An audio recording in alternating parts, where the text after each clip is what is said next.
August 19, 1942. Near Taivu Point on Guadalcanal, 2nd Lieutenant Genjiro Imi moved through thick jungle with his unit. He wrote that the soldiers were tense. They expected to find only a small American force ahead of them. Imi belonged to Colonel Ichiki's detachment. Over 900 Japanese soldiers had landed during the night. They believed they would defeat the Americans quickly and retake the area before sunrise. They did not know they were walking into one of Japan's most dangerous battles. The Marines were fully prepared, well-equipped and ready to defend their positions. The jungle helped the Marines more than the Japanese. Dense trees, vines and darkness made movements slow and confusing for Ichiki's men. The Americans used this to their advantage. 2 weeks earlier, on August 7th, 11,000 U.S. Marines had landed on Guadalcanal. Their mission was to capture an unfinished airfield and hold it. This airfield later became known as Henderson Field. The island was extremely difficult. Heat and humidity drained energy fast. The jungle was thick, muddy, and full of insects. Soldiers had trouble seeing even a few meters ahead. Mosquitoes spread malaria and other diseases. Many Marines became sick, and Japanese troops suffered even more due to limited medical supplies. Both sides struggled just to stay healthy. On August 8th, the Marines captured the airfield without much resistance. The Japanese workers fled into the jungle, leaving tools, food, and equipment behind. The Americans quickly began building defenses. That same night, Japanese ships attacked Allied vessels near Savo Island. Several cruisers were sunk, and the Marines were left with fewer supplies. Even so, they kept control of the airfield. American aircraft soon operated from Henderson Field. During the day, Japanese ships could not safely approach the island.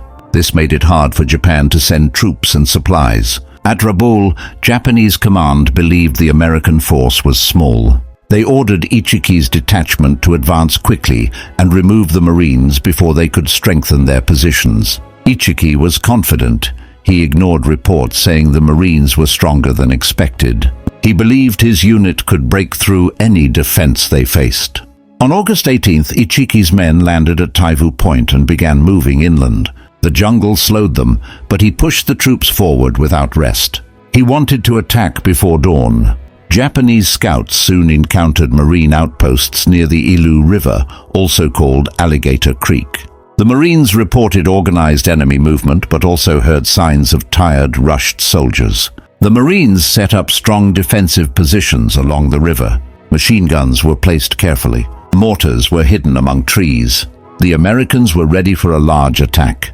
Around midnight, the Japanese began their attack. A whistle sounded and soldiers charged forward. They expected the Marines to panic and fall back quickly. Instead, the Marines opened fire with machine guns. The first Japanese waves were stopped almost immediately. The gunfire lit the night and forced the attackers to slow down. Even with heavy losses, some Japanese soldiers continued running toward the Marine lines. Many believed they had to keep pushing no matter what happened. Marine mortars then began firing. Explosions broke up the attack and forced small groups of Japanese soldiers to crawl for cover. The battlefield became confusing and chaotic. By 3 a.m., the Japanese assault had nearly stopped. Imi wrote that the Marines' firepower was stronger and more organized than anything they had faced before. Colonel Ichiki refused to retreat. He believed the Marines were weak and close to breaking. He ordered another attack before sunrise. When daylight arrived, the Japanese soldiers could no longer hide in the dark. Marine machine gunners saw clearly and targeted every movement near the river. American 37-meter cannons fired special shells that spread metal fragments in a wide pattern. These blasts stopped the Japanese from advancing any farther. Some Japanese troops tried to cross the mouth of the Ilu River to reach the Marines from the side, but hidden American positions opened fire and forced them back. As the sun rose higher, the ground near the river was filled with Japanese casualties. Marines stayed alert, expecting more attacks, but none came. Ichiki gathered his remaining soldiers. There were fewer than 200 left. Instead of retreating, he prepared them to fight until the end. Late in the morning, the Marines moved forward. Tanks supported them as they advanced through the trees and the open areas near the river.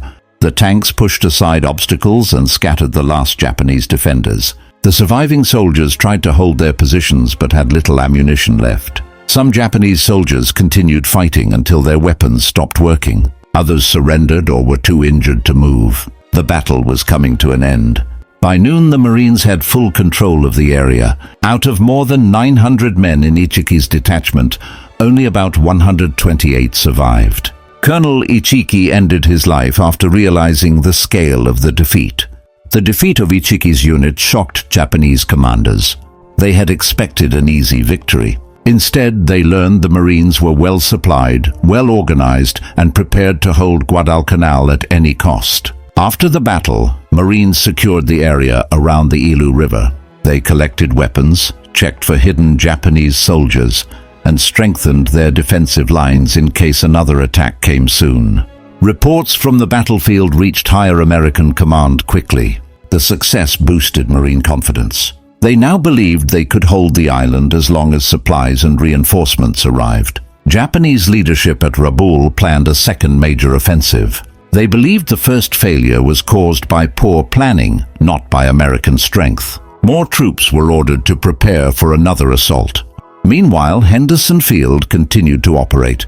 American aircraft launched daily patrols. These flights watched for Japanese ships trying to land supplies or reinforcements along the island's coast. Marines and Army engineers worked non-stop to improve the airfield. They repaired damaged areas, extended runways, and built shelters. The airfield became a critical point of control in the Pacific. Japanese aircraft tried to attack Henderson Field many times.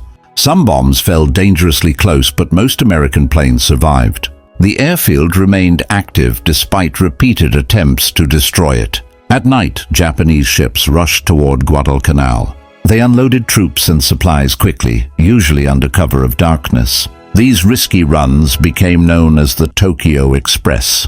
Marines listened for the sound of distant engines at night. They knew more Japanese soldiers were arriving, and another large battle was likely. Tension on the island increased each day. Disease continued to weaken both sides. Many Marines struggled with fever, chills, and exhaustion. Supplies of medicine were limited, and doctors treated as many men as they could. Japanese soldiers suffered even more. Many arrived with little food, water, or medical support. The jungle made it difficult to move large amounts of supplies inland. Despite these challenges, the Japanese command believed they could still overwhelm the Marines. They prepared artillery, drafted new attack plans, and moved more troops toward the front. American patrols explored the jungle near Henderson Field. They searched for enemy positions, supply routes, and hidden camps. Each patrol risked ambush, but the information they gathered was vital. Small skirmishes occurred almost daily. Neither side wanted to give up ground.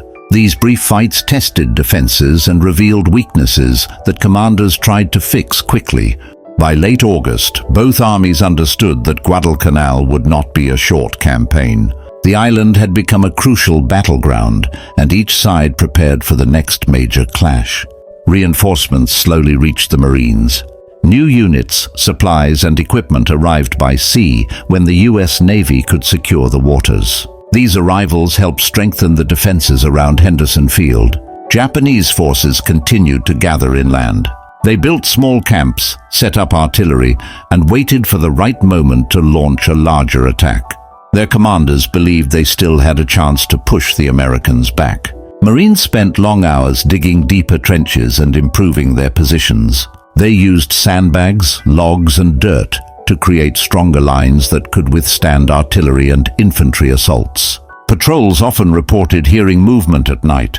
The jungle amplified sounds, making it difficult to tell how close enemy units were. Every shift in the dark kept soldiers alert.